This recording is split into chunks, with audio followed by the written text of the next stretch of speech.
you an idea of who I am as a preacher, what I'm teaching your kids every Sunday, so that you're not thinking, what on earth is this guy doing with our children every hour? Like, he could be teaching them complete and total heresy. I promise I'm not.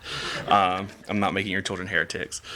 But I want you to kind of understand who I am, but also on top of that, I want you to see kind of, what's the word I'm looking for? I'm asking for your help, I suppose, this year. We, as a church, and I'm guilty of this, I think sometimes I focus all my effort and all my love and all my attention on camp. But a lot of the real hard grunt work comes after camp. That's kind of when the real battle begins. Because it's easy for kids at camp to be, for our youth to go for a week and just be surrounded by people who think the way they do, who believe the way they do, who love them. And it's very easy to have faith in that environment. And then we send them back, and 2 weeks later, they're back in school in an environment with kids who don't think the way they do, who don't necessarily love them the way that we do. And it's hard. And this next year, camp is important. Don't get me wrong. I'm not slamming camp. I'm not saying it's not important. But the next year is a battle. And sometimes it's going to be an uphill battle. And so I'm asking for you to partner with me this year so that you see what I'm teaching your kids. So hopefully that you will trust me. But I'm asking for your help in working with our youth, for helping them get through this next year. It's helping them get to camp where they can kind of get recharged. We have a very important ministry here. We have an incredible youth group who I love. They are genuinely some of the smartest, funniest, most incredible people you will ever have the pleasure to meet. And I'm very blessed to work with them. So this is also to show you what I'm doing, so hopefully that you will feel comfortable in partnering with me this next year to work with our youth and to hopefully build our program up and to do really great things with our kids. All right. So you may recognize me. I'm very similar to another fat, slightly balder man who used to be up here. That was 9 years ago. So this is my first time preaching here at the church. So I'm a little, if you notice me be a little bit nervous, that's why, because you guys scare me. Because while I do love our church doesn't have a filter in a good way, and I love it. But it makes me a little bit more nervous than usual. But first, we're going to start off with a 10-second clip, and you're probably going to think, John, why are you showing me this? First, remember, this sermon was designed for campers, and 2, because I can show it, so I am.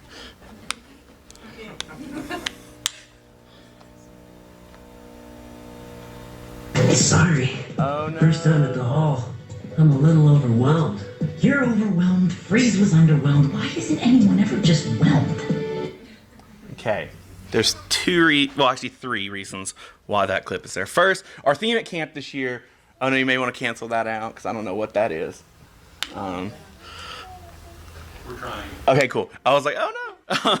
So 3 reasons. First, our theme at camp this year was overwhelmed. So you're going to hear me use the word overwhelmed a ton. Or overwhelming, sorry, not overwhelmed. Overwhelming. It was all about how we have an overwhelming God.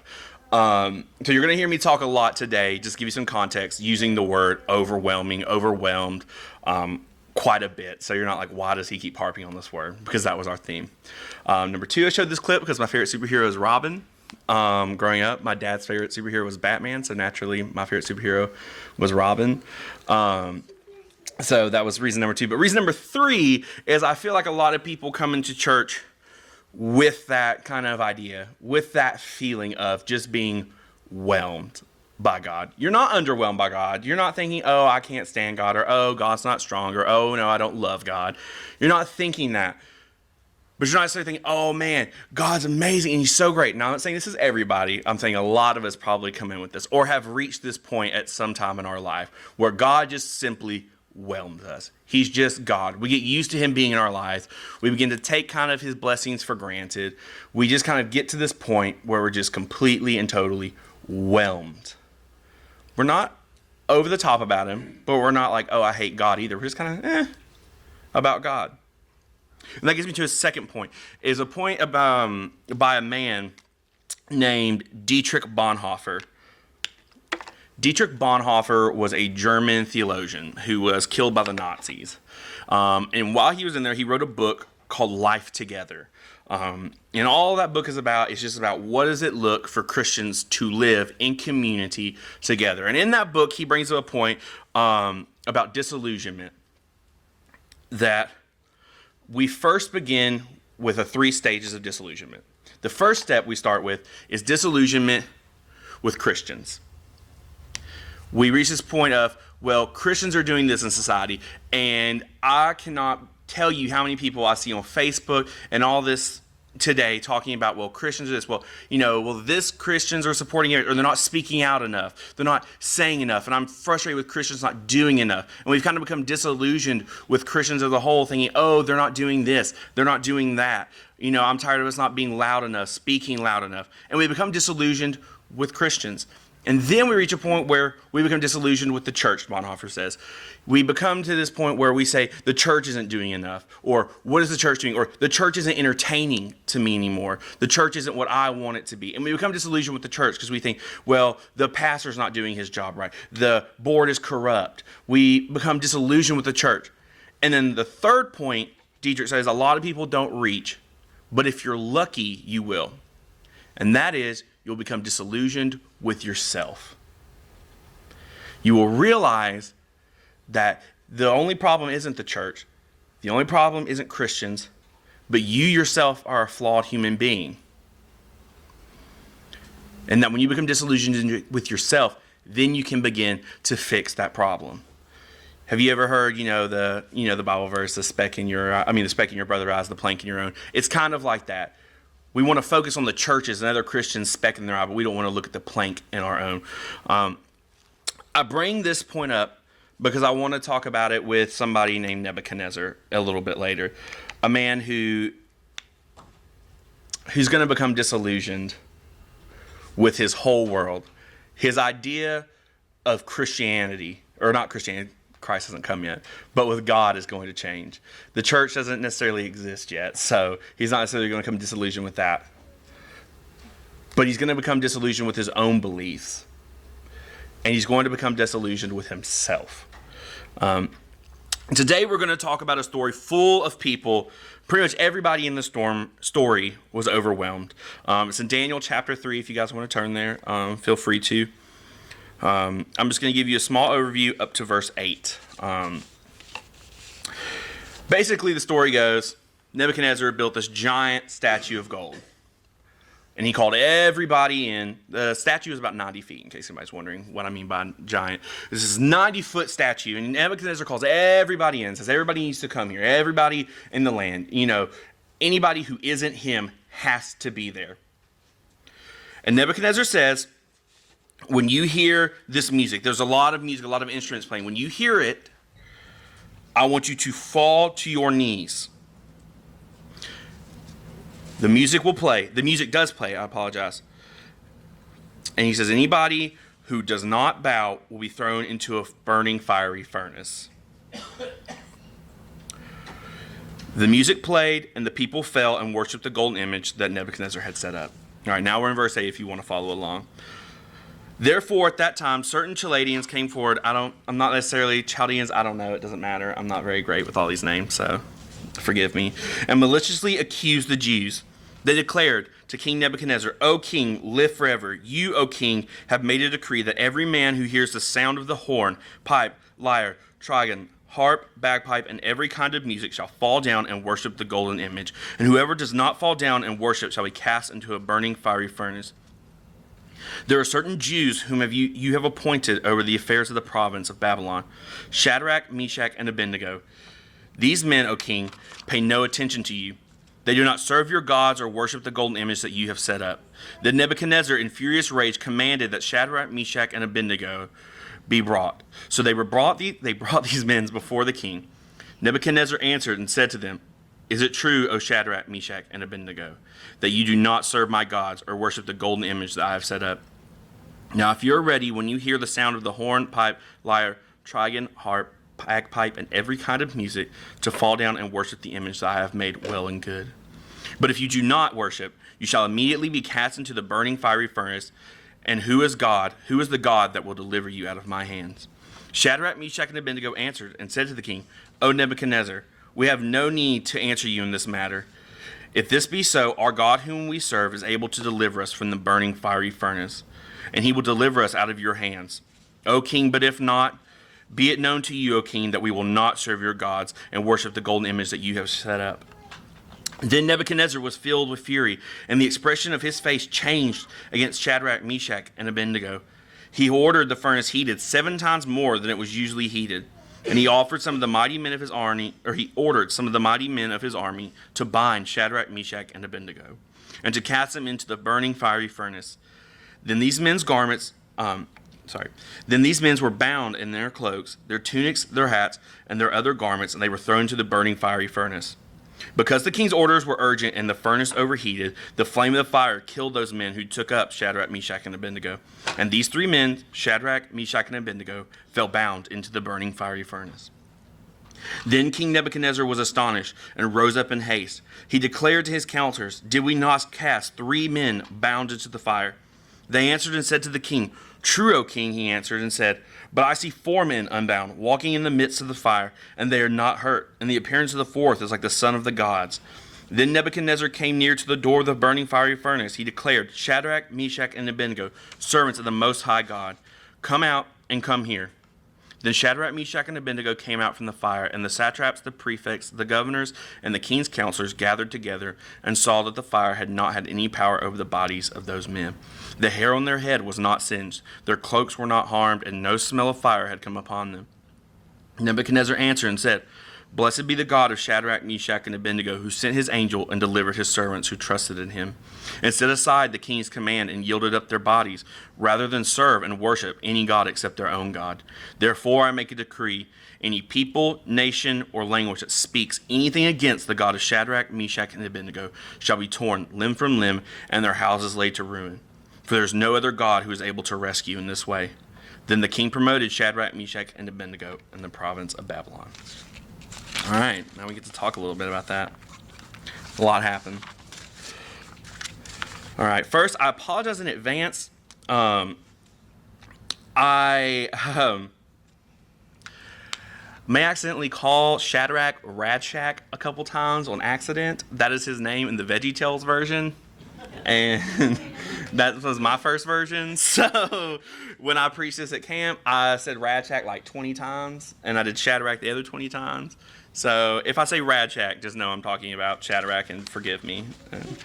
All right, in this story, we see a lot of powerful and overwhelming things. Nebuchadnezzar has immense power that he can make anyone, except for these 3 men, bow to his image. A power that is overcome by God. What's crazy about this, though, is all the big government people that were there. I think people kind of skirt over that when we talk about this story. Not to say that focusing on Shadrach, Meshach, and Abednego, see, I already did it. Shadrach, Meshach, and Abednego isn't important. But I think it's also important to focus on the people who aren't necessarily a part of the story, to give you an idea of how powerful a man we're talking about here. This is, let's just pretend it's the president, okay? We're talking about he had the power over everyone in Congress, every governor. I mean, everybody. This man was so powerful, he was able to command the vice president to bow down to him, to bow down to his image. That's a very powerful individual, okay? And I swear somebody says, well, that's what Obama's like right now. I'm going to snap. Because this is a lot worse. This guy had command over people. This guy didn't have TVs, phones, the ability to text his friends, hey, yo, Vice Prezi, come and, bow down to me. No, this guy had so much power. It reached to every land, and he made them congregate here and made them bow down to the statue. That's an incredibly overwhelming amount of power. However, a power that is overcome by an even more overwhelming God. The next thing I want to talk about a little bit is an overwhelming faith that overcomes fear. Shadrach, Meshach, and Abednego were probably full of fear. They were about to be burned alive, but they were even more overwhelmed with the peace that God gave them. Even with the threat of death, they trusted God more than they feared Nebuchadnezzar. It takes a great amount of faith and trust in God to be able to stand firm in a situation like this. The thing is with this is they had no clue whether God would save them or not. The word actually, that's why I had the Bible. I can't pronounce the word, so I just left it over there. It's in Aramaic. The actual word that the three of them used in Aramaic actually means he can save. And that doesn't mean like, he will. It's a word that they said is infused with uncertainty. When you use that word, it meant you were uncertain. It was basically them saying he can save us, but uncertainty about he will save us. So the actual word they use kind of shows not doubt in God, but uncertainty. They didn't doubt God. They knew that whatever happened, they trusted God. If God wanted them to die, they would die, but they trusted that that was the right thing to do. But they didn't know which was going to happen. And that takes an extreme amount of faith, because I know right now in my life, I would probably freak out and if somebody was like, we're going to throw you in this fire, and then they were taking me up to the fire, and the people who were throwing me in died, I'd freak out. But they had peace. They told Nebuchadnezzar, do it. He gave them a second chance even. He said, listen, if you go, I'll let you go. He told them what he was going to do. I'm going to burn you. I'm going to burn you alive. Now, some of you are like, well, why do you have to be so graphic about it, John? Why do you have to harp on that a lot? Because that's extreme. Okay? Like, I feel like we just kind of like skirt over that when we tell a story. Like, it's natural. Like, he was going to throw them into the fiery furnace. No, this dude was going to burn 3 people alive. Like, that's a big deal. So, yes, I'm going to harp on it because I don't want to, like, kind of underwhelm that. It's important. Because that is scary, because that shows the faith that they had. I don't know anybody, if you ask them, what's your preferred way to go, would say, I want to burn. Because it's terrifying and it's painful. But they sat there in the face of Nebuchadnezzar and said, do it. That is us. Okay, can I just say that Shadrach, Meshach, and Abednego are some scary dudes. If they can tell you, you say, we're going to burn you, and they say, do it. But that's the overwhelming peace, the overwhelming courage that God gives. This isn't a Shadrach, Meshach, and Abednego thing either. It's not like, oh, these 3 are the only one who have that offer. But that is an overwhelming peace that is offered to us. This theme of God overcoming fear or death is a theme that you will see time and time again throughout the Bible. And if you're at camp, this week at camp. But we will see this theme in stories of, you see this theme in the stories of David and Goliath, Daniel and the lion's den, Moses and the Pharaoh. God, I believe, likes to show us these things so that we know that while we may face insurmountable odds or a fiery furnace, he is still all-powerful. He uses these stories to show us that he is stronger than a Pharaoh, a lion, or a fire. This is a story that isn't just to these 3 Jews. They're not the only ones who were afforded God's courage, God's strength. This is something that God shows us time and time again. Ted actually was saying earlier that repetition is a great teacher. Key to learning. Yeah, the key to learning, whatever. Misworded. But it is. And I think God understands that. Because if you notice, one thing that happens in the Bible has a tendency to repeat itself. To show you, hey, look, I can do this more than once. I think God shows us these stories because he wants us to realize just how powerful he is. He wants you to show you, oh, a Pharaoh, an all-powerful ruler? Got it. A lion? Got it. A fire? No worries. He wants to show us that no matter what that gets thrown at you, I mean, there's not much worse than being thrown into a fire. I mean, and he shows you he's got it. He's not worried. He's got it. We also should use these stories to teach ourselves how to react in these scary situations.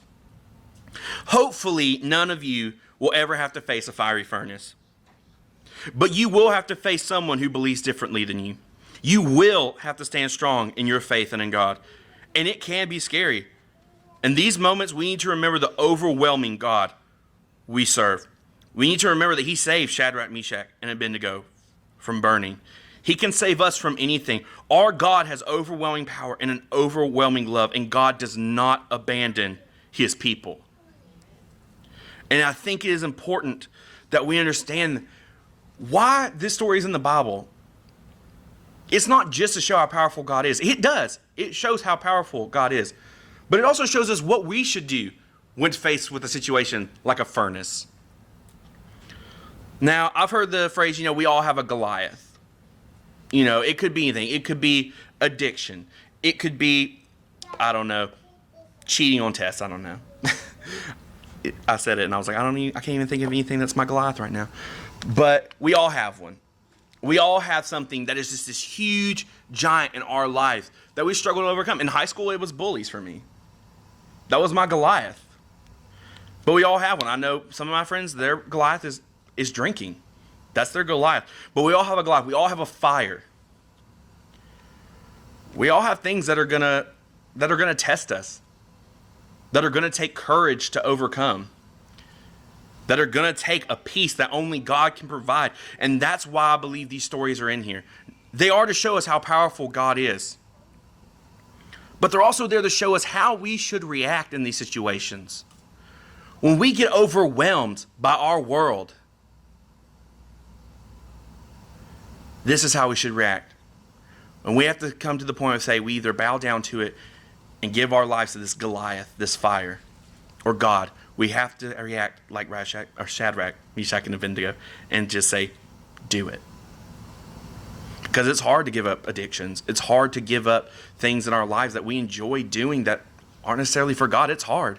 Ask anybody. There's not a single Christian I've ever met who hasn't had something that they had to struggle to give up. That was hard to give up. We all have temptations. We're human. And sometimes we have to say, God, it's like a Band-Aid. Rip it off. God, just do it. Just rip it off. Do it. Just like Shadrach. I told you guys. I'm sorry. Shadrach, Meshach, and Abednego.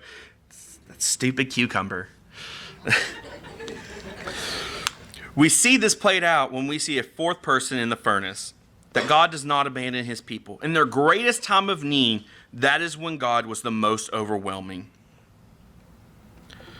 See, God uses his people. He doesn't abandon them. He takes them, he saves them, and then he uses them for his glory. The first thing he does, he rewards that overwhelming trust. They say, you know what, do it. And he does. And you know what? God comes in there and says, I'm going to save my people. They trusted me. And God repays that trust. If you trust in God, he does repay that trust. Now, I'm not saying, there's plenty of martyrs in our Bible. God doesn't mean that God's always going to swoop in and save the day like a superhero. All right? Sometimes it happens. I mean, the apostles didn't necessarily make a great run of it in terms of how they ended. It's rough sometimes. Following God, following Christ is rough sometimes. And it does not always end great. But I guarantee you that now they have been rewarded. That his apostles, that these people who have laid down their lives for them, he rewarded that trust and that faith in him. Maybe not in this world, but he will reward it in the next. But for Shadrach, Meshach, and Abednego, I'm sure whether they say so in the Bible, were freaking out. I'm pretty sure they were probably thinking, oh man, come on God, we trust you, but this would be super great if you saved us. And he does, he rewards that overwhelming trust. And he saves them from that fire because God does not abandon his people. And then God takes this situation. He doesn't just save them. He changes Nebuchadnezzar. And that brings me to the next point. He wasn't just overwhelming for Shadrach, Meshach, and Abednego. He was also overwhelming for King Nebuchadnezzar. This isn't the only thing that will happen to King Nebuchadnezzar either. If you want to know more about him, go on to chapter 4. He has a great time with God. God really works in this guy. But he has to break down some walls. But what this shows us is God can use your horrible situation to change the life of somebody else. Because you may ask yourself sometimes, God, why are you putting me through this? And sometimes people tell you, I'm sure you've heard it, well, God works in mysterious ways. He may be doing something that you don't know. And you're thinking, this situation is terrible. It's horrible. But you have no idea the people who are watching you. Because when you make it through that terrible situation, or they know you're in a terrible situation. Let's say you just lost somebody, right? And you're being audited by the IRS.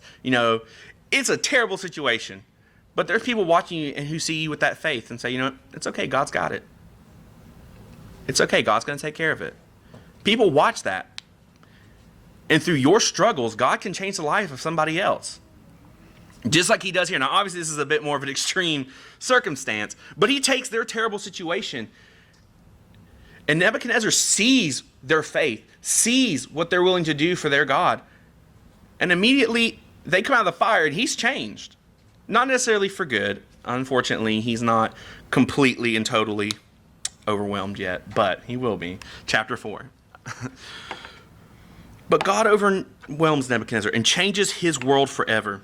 Nebuchadnezzar, believes himself to be almost a god. But on this day, he sees what a one true God looks like. Now, notice I say he doesn't believe in a one true God. Unfortunately, if you listened at the end, he doesn't think that Shadrach, Meshach, and Abednego's God is the only God. He thinks that surely he's the most powerful God. Surely he is the true God that can save. But at least it's progress. Today, on this day, Nebuchadnezzar is seeing what a real God looks like. And that's overwhelming. Nebuchadnezzar is shocked. He cannot believe what he is seeing. In verses 24 through 25, he asks, didn't we only put 3 men in the furnace? And then he says that he sees 4. Now, this is something I paused on at camp, and I want to pause on now. Would you not be freaked out? I have to think that this change in Nebuchadnezzar is genuine. This is the start of a genuine change, because I don't care who you are. And if you say you wouldn't be, you're a liar. That if you looked in a furnace and you put 3 guys in there, and then you looked and you saw 4, and one of them was probably glowing, you're going to tell me you wouldn't freak out. Because I would. I really hope he was wearing brown pants, because that is scary. That is terrifying. All right, like, how would you feel? Like, let's say you work at a daycare, you got 3 kids in the crib, you turn around, you look back, and there's a 4th baby in there glowing. You'd freak out. Kind of same situation. This dude blinked, and then there were 4 people. It's terrifying. And that overwhelms Nebuchadnezzar. Because he can't believe what he has seen. And he calls them out of the fire and proclaims the power of God and says, truly, God saved them from the furnace. And he proclaims that no one may speak ill of the God of Shadrach, Meshach, and Abednego, or they be torn limb from limb. Can we talk about how extreme this guy is? Like, he's just a next level dude. All right? He's like, oh, I'm going to burn people alive who don't bow to me. And then, oh, the people who I was going to burn alive, now if you speak bad about them, I'm going to rip you limb from limb. This guy doesn't have like I'm just going to put you in prison thing. If you notice that in the Bible, people are kind of extreme. Daniel prays and he gets thrown to lions. Like, I think prison would suffice, but that's just me. But this is an extreme dude. However, there's also an extreme change in this guy. We see how God has overwhelmed him. Just a minute before, this guy was ready to burn anybody who did not bow to him, who was not ready to proclaim him pretty much a god. And then literally a minute later, pretty much, essentially about a minute between throwing them out, I'm going to assume it took about a minute to throw them in, see God save them and call them out. And in that minute, this guy is about ready to fall to his knees. He sees what a real God looks like. What a one true God looks like. And that is an incredible change and an insane change. It shows just how overwhelming and powerful our God is, that he can change a man in essentially 1 minute. Unfortunately, Nebuchadnezzar is not fully changed. However, as I said earlier, at least this begins us down a path of redemption and change. Again, continue to read the story. He's a very interesting character. In finishing this story, we see a God whose peace, faithfulness, and power is truly overwhelming. It is amazing to see the overwhelming peace he gave Shadrach, Meshach, and Abednego. The courage to stand up to death and one of the most powerful men in the world. I take heart in that because I know that I'm not necessarily the bravest person all the time. I'm not. I'll admit it. I'm sure there's plenty of people in here who, when facing down a fire, might not be the bravest people in the world either. But I take courage in knowing that there's a God who, on that day, if that day ever came, could give me courage and faith and strength to say, do it. It is beautiful to see the overwhelming faithfulness to his people. We see a God who is truly faithful to his children. It is incredibly overwhelming to see God bring a man to his knees, essentially, in a minute. To bring this man from cloud nine thinking he's a God, to bringing this man down back to earth, showing him that he's nothing but a man.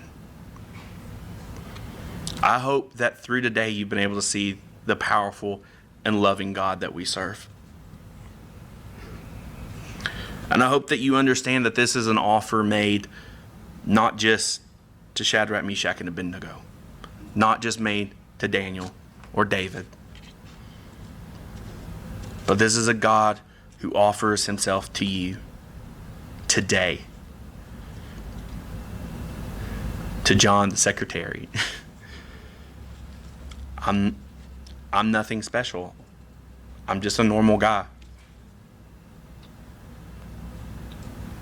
But it's incredible to think that I'm offered the exact same thing that David was offered. That these three just faithful Jewish boys were offered. We want to make ourselves pretty different from the people in the Bible, but in reality, we're really not.